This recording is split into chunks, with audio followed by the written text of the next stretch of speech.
How to make human in Infinite Craft. Hello everyone, welcome to our channel. Let's see how we can do it. For this, just simply open up your game, and after that, in order to create human, we need to create mod and Adam.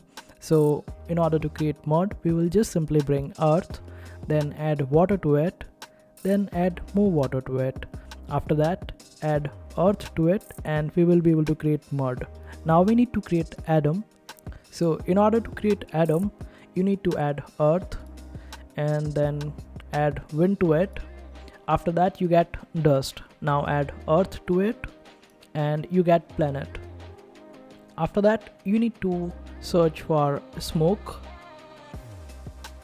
and add it on your board. Then add water to it and you get fog. After that, add this fog to planet and you get Venus. Now we need to add this Venus to mud, and this way we get Adam. Now we need to search for mud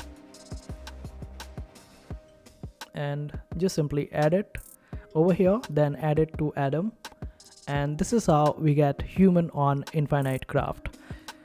I hope this video was helpful. Make sure to hit that like button and also subscribe to our channel for more helpful videos.